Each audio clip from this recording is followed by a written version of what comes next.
welcome to part 2 of our Menza Masquerade review video. Caine, hit us with a question, baby. Alright, so how do people respond to your variation of mission and the missions that you ran? Yeah, so the missions were chosen. I'll go through the reason behind it, and then I'll talk a bit more about what people thought of it. Most of the feedback was positive, but we chose a very basic core mission pack. So we took the ATC formula, which is the combination, as we know, we've talked about it a number of times in the past, kill points, Maelstrom of War, Eternal War. We lump them all in together, and then we made that worth between 5 to 15 BP. And the reason we did that was to keep it. It's a format that a lot of players in our scene, they know that format, and a lot of the competitive players are very familiar with it and know how to do it. We tightened it up a little bit though. We made the Maelstrom of War cards that were worth D3 were only worth 2 points, which again just makes the game a little bit more balanced, and I think it flows reduces better. variance. Yeah, it reduces a big swing sometimes. So. And the other thing we did obviously was maintain the kill point differential maximum of 8 points. And we also maintained the maximum of 2 cards per turn. But we did make sure it was the same for every single mission. So every round, people had the same, what was it? 4 Eternal Wars. 4 Eternal Wars with 6 total objectives. Up to Cleansing Control. Cleansing Control, thank you, that's what I'm thinking for, yeah. So that, everyone knew every round was the same. And I think that's the most balanced form. Like when you have 4 Eternals, which means generally it means that you're not going to have that loose outlying one. Opponents can, in a kind of mirror match, you can place 2 on each side of the board. Well, each player gets to place 2 yeah, exactly. in their favour, yes. Of Eternals, exactly. Yeah. It is a very balanced format. I've played in missions in the past where you play that tactical de-escalation, and basically whoever gets first turn on that kind of wins, basically. Yeah, it's really hard to come back from that. And even the one when you have to you draw as many cards as you have objectives can really reward first turn as well. Not because you draw up to those in the first turn, but on your first turn you can eliminate opponents' units that would have gained them a card. You can say, you know what I mean? So you can push people off the objectives and things like that, and take a few yourself, and before you know it, it's a big swing point. Exactly. You're playing uphill battle all and game. we already know the first turn advantage is already such a massive advantage in 40k due to just getting the first strike in terms of the actual game. It's the point belt game itself. Yes. To gain a tactical advantage in terms of the objectives as well is pretty big. We try to combat that a little bit with the bonus points. So obviously the second half of it, so your basic battle was worth between 5 to 15 points. The other 5 points were made up on bonus points. And the missions that we structured, we designed those around the theme, which was a masquerade. So like a masquerade ball. Everything was pretty thematic in that sense. So the first one was Joust, I think. The first one was the Joust, yep. That one there was all about your warlord or large units, large characters trying to duke it out against each other. And the bonus points reflected that, obviously. The second one was, I think, the Dance. The Dance. So the Dance is a mission that favoured not necessarily the Dance mainly controlling objectives. Basically. It was about controlling objectives, but it favoured second turn because it was like you get that, like we see Eldar players, for example, doing that last turn grab on objectives. You could effectively do that every turn if you were going second. So it was a bit of a leg up for the people who went second on that round, which was a bit different. Well, my opponent actually chose to go second. Oh, there you go. So people were aware of that. I mean, we accentuated that when we described the mission. We said, FYI. Did you win that round, just out of curiosity? I did win that round. It was a close game, but do you think he had an advantage having that second turn? No, grab? because I had a really good first turn, and I forced a morale check on a big unit of 10 Immortals, forced them off the board. Okay. So he got unlucky for that big swing. Sure. But that was a risky talk. But did you win your second round? Yeah, I won my second round. And I basically was. I counter deployed a little bit, so I kind of deployed a little bit spaced out, a little bit behind terrain, and sort of used ranged stuff. So like did you play around that mission, like the bonus points? Yeah, I definitely did play around that mission. Well, I think good feedback. I'm pretty sure that round I actually I won quite convincingly. Yeah. So I was able to get 3, 4, 5, was it based? and 6. Oh, okay, so you won. But he got the first 2 turns because I kind of played a little bit defensively in the first 2 turns. But then by turn 3, 4, 5, and 6, I was able to shoot the units off the objectives that were on there and just control them. I've actually got the missions here, which makes it a little bit easier. easier. Kill point, the third one was the kill point one as well. The Feast. Yep. Was very interesting. I quite enjoyed that mission actually. I played Lachlan Morrison's Battle Company. And the bonus, I scored all the bonus. I lost the game, but I scored all the bonus points. Was he 21 kill points? Quite in a that lot, army? yeah, something like that. Something high. We'll check it in a second. But that one there, obviously, it was really about 21. Eating 21. How's my memory? I must have checked that list a couple times.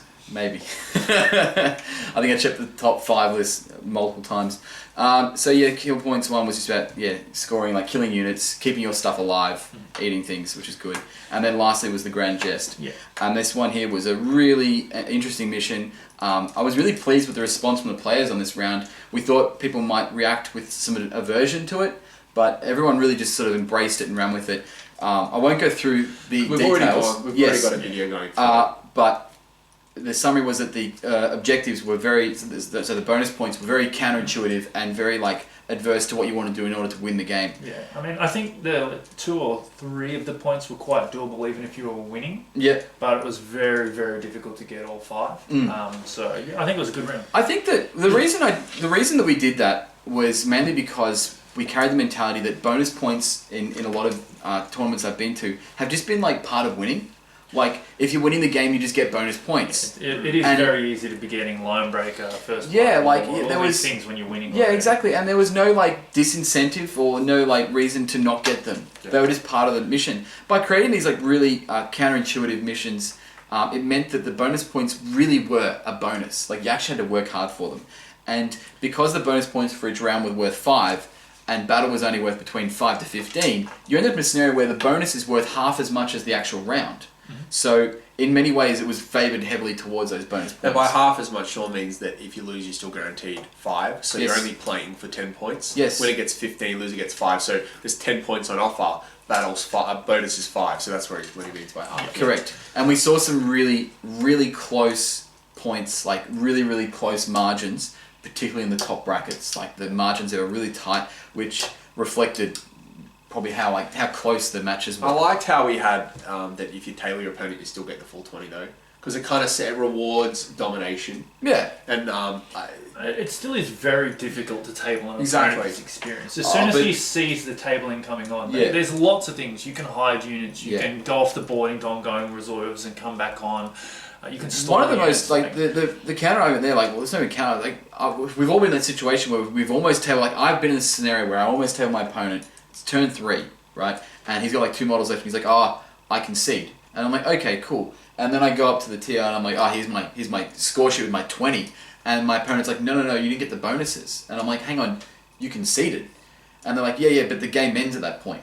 You didn't complete all the objectives. Yeah. And like that, you just feel robbed. It's actually like it's just a dirty thing to do. I think it's good that in the terminal, once again, a credit to the terminal, it said, did your opponent get tabled or / concede? Yes. So you're actually effectively equating a concede to a tabling, which I think it should be. Correct, it is. Because it effectively, if you're saying to somebody, I give up, the game is I'm getting dominated so much, I'm going to give up halfway into the round, you should count as a table. Yeah. Anyway. Well, ultimately, if you played it out, it's going to be a tabling. Yeah. So. Yeah. Well, anyway, like, just to finish up the question, I think that the players overall responded amazingly well. I was really happy with the fact that everyone just grabbed it and ran with it, and I was very appreciative of that. We obviously tried to, theme the missions around the actual event, which was the Masquerade Ball, and I think we did a pretty good job of that, and players were very receptive. So that's good. All right, well, let's turn our attention to the other side of the hobby, the hobby side, the painting side, modelling. How did you find the quality of paint? Obviously, we had a lot of awesome armies on offer. We kind of went through that a little bit, but how did you find the hobby side?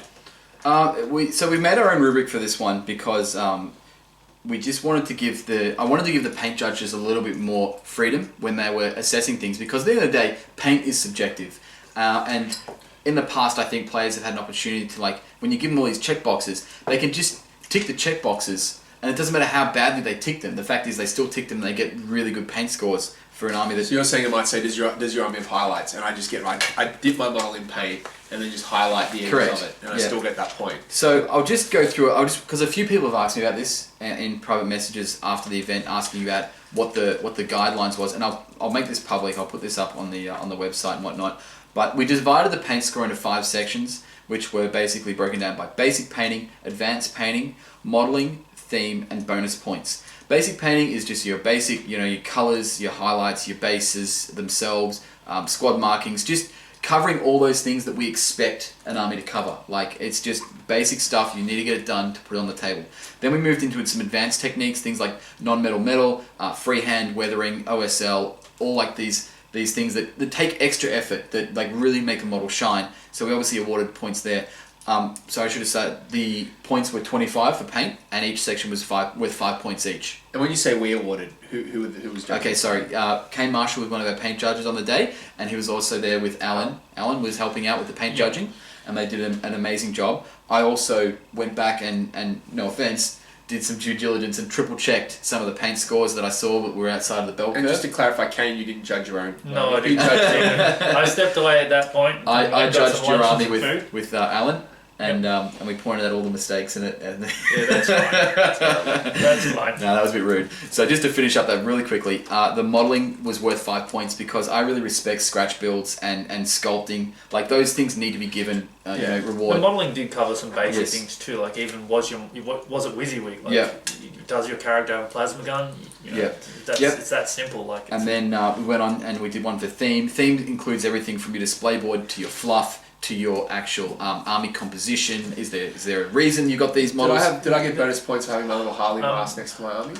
We did. I think we did. Would have. Yeah, I think we did. There were a lot of people in this category, in the theme category, that dropped a lot of points. There was very few display boards. There was very few like themey parts attached to them. There was very few stories.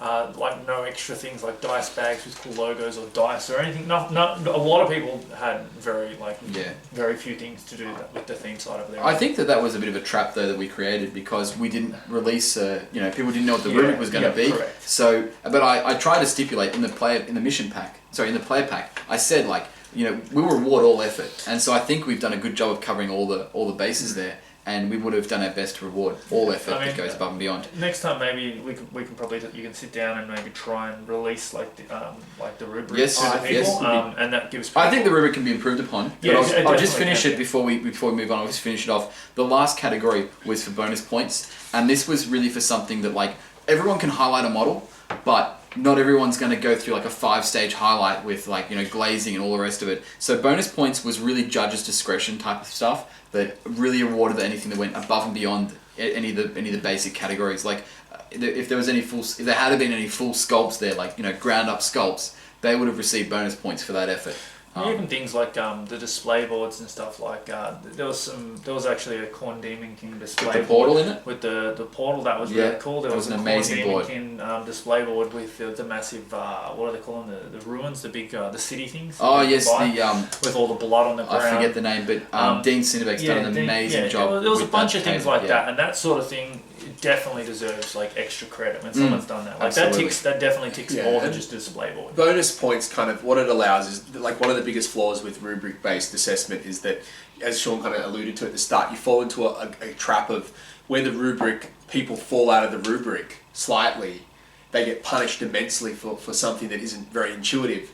So having that kind of bonus point threshold with no specific reason of where those bonus points can go allows for more of a merit-based marking assessment where the paint judge can say, okay, even though that player lost a couple of points for not having a display board, their highlights and freehand is so good that that's going to push them back up, which is what they deserve. Yes. Yeah.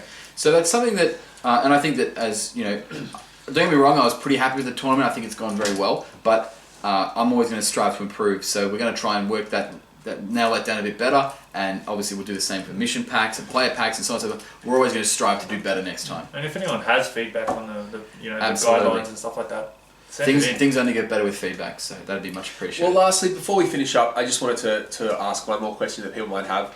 We obviously had a massive prize pool for the event. Ryan Littler was obviously lucky enough or skilled enough to pick up. He won the event, got his $350 House of War voucher, and then he also picked up Best Presented with his Raptors themed Space Marines and got another $150. Yes. So that's not a very common thing to be able to let people win the two big prizes. We made the decision to allow that. Shawn, do you want to explain that a little bit? It's come up in the past where when you win an award, it sort of excludes you from getting anything else, and there's two sides to every story, but we feel that there's enough disparity between competitive gaming or winning battle points and bringing an awesome looking army that they can kind of they don't have to be mutually exclusive. Like you should be able to achieve both categories. And so It is definitely something rather Yeah. than first place, best general or something like So like this. I didn't expect it to happen. I really didn't, because it's very rare that a player who invests so heavily in painting, they lean towards that. That's their love of the hobby. They may not necessarily be as competitive. In Ryan's case, obviously an amazing player and an amazing painter. So he was able to, he's lucky enough to walk away with both awards there. So that was a pretty. Hey, what do you think about that? Yeah, I mean, like, he pretty much nailed it. Like, he played well. I actually played him in round 3, and he got the dice, got the luck, did the things he did, played the game, played it pretty much flawlessly, and just he pulled away a win. He got a win against me. His paintwork is awesome. There's so much freehand and weathering and stuff on it. Just even little cool things like on this land speeder storms, he had some land speeder storms that were like nice and elevated up in the air. And little ropes coming down off them with scouts swinging off the ropes. You guys, just cool things like that. You guys should do a battle report, because obviously Ryan's army's like Raptors themed, and Raptors are like logical Marines of 40k, like actually in camo, and your army's camo themed Tau. Yep. So, and they're both very dynamically posed armies. I think that would be making for a really cool battle report. Yeah, sure. I'm happy. I can message you and tear it up if you want. Challenge. So yeah, I mean, just I guess with that, I kind of agree. Yeah, do you have any? Well, with that that comment about the double prizes thing, I think that a lot of a problem with or an issue with 40k is certain kind of there's a stigma or like a bit of a like gulf between the hobbyists and the players. So, for example, myself, I've always considered myself more of a player. I'm more interested in kind of really getting into the depths and nitty gritty of the game.